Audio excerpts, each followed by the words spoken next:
Jumping on the Republican abstinence education money train has also been profitable. This Say No to Sex group, Free Teens USA, uses Moon's own words in public schools. In 2005, it received over $790,000 in federal funds, added to the $1.8 million it had received over the previous 4 years. Free Teens tells kids to say no to free sex. It's run out of a guy's house in New Jersey, and it's unclear just what it's done with the millions of dollars it's been awarded since 2001. True love! True love, repeat after me. True life! True life! True lineage! True lineage! For these kids, free sex is a matter of life and death. These are the children of the mass weddings, the second generation. Bred by Moon to live perfect lives, they're told that a single sexual mistake will ruin all of their father's work. As a girl, you must protect your organs, such as your breast, your love organ, and so forth, because they have to be kept intact for the sake of your coming children in the future. Moon lives in suburban New York, where the Rockefellers are his neighbors. He has 2 adjacent mansions, Belvedere and East Garden, which is named for the Garden of Eden. Our attempt to visit East Garden didn't last long. Zoom.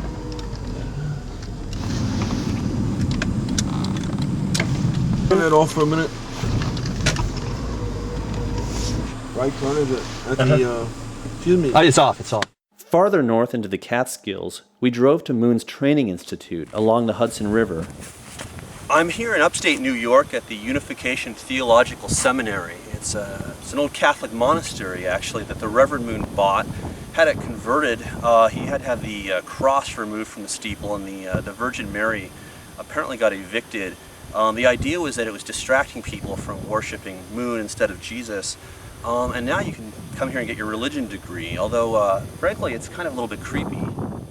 This barn looked like something out of a David Cronenberg movie. And this converted altar room seemed like it would have been more at home in Children of the Corn. The state of New York has officially designated this walk through the woods near UTS as Father's Trail, named for Moon, who calls himself the true father of humanity. But if you don't want to schlep all the way upstate to learn about the divine principle, you can take classes at UTS Midtown. The school is located at the New York City headquarters of the Moonies, a few blocks from Grand Central Terminal. Upstairs is a dormitory for the missionaries, who spend 18 hours a day on the streets begging pedestrians for cash. The Moon cult is organized under the umbrella of the Holy Spirit Association for the Unification of World Christianity, which has recently received over $300,000 from the Homeland Security Department, supposedly to repair boats.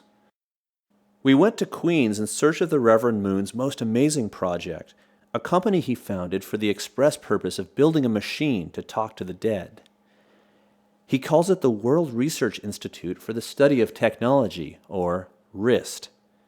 The company listed an address here in this building, also a printing plant for the Segye Times, his Korean-language newspaper. But when we got to the Segye Times building, we were told that WRIST had relocated to California. But Moon's agenda isn't just supernatural. Years ago, he told his followers of plans to become the Ocean King, to build boats, to catch tuna, and to deliver seafood all around the U.S. His plan has been wildly successful. In 2006, the Chicago Tribune discovered that most American sushi restaurants are supplied by Moon. His conglomerate, True World Foods, stretches from Alaska to Alabama. It's been accused of filthy work conditions, poaching, and threatening FDA inspectors with divine retribution for trying to do their jobs. Although Moon laid low for much of the 90s, recently he's scrambled into action. He's apparently trying to fulfill his prophecy that his religion will make Christianity obsolete. The Washington coronation was just part of an ambitious international campaign to convince ministers to junk the Christian cross and adopt the crown of Moon as their new symbol of worship.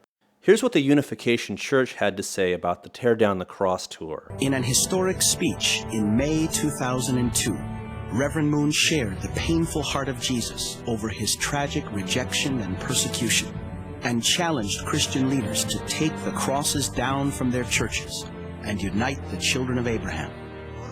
the revolutionary movement will take place. All the cross on top of the churches should be torn down. Surprisingly, Moon met with some success on an unlikely tour of black churches in the U.S. Moon even sent a funeral party to Jerusalem to dig a grave for the cross and bury it 6 feet deep on Easter morning, 2003. Pushing 90 years of age, the Reverend Moon has a lot of reasons to be celebrating, from his seafood company to his empire of government graft to his reincarnation as Citizen Moon, man about Washington, who no one in town dares to criticize. He recently held a housewarming party in the Lake Country east of Seoul, Korea. Here's what his teenage news service had to say about his opulent new palace. Entire human history? That's it.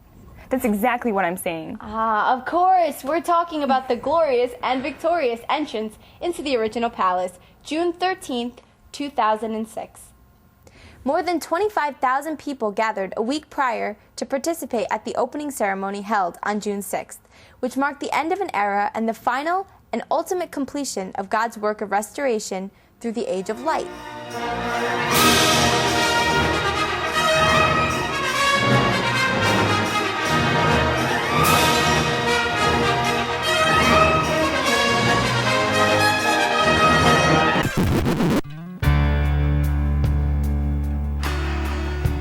When it's love you give, I'll be a man of good faith. And in love you live, I'll make a stand, I won't break. I'll be the rock you can build on. Be there when you're old, to have and to hold. When there's love inside, I swear I'll always be strong. Then there's a reason why I'll prove to you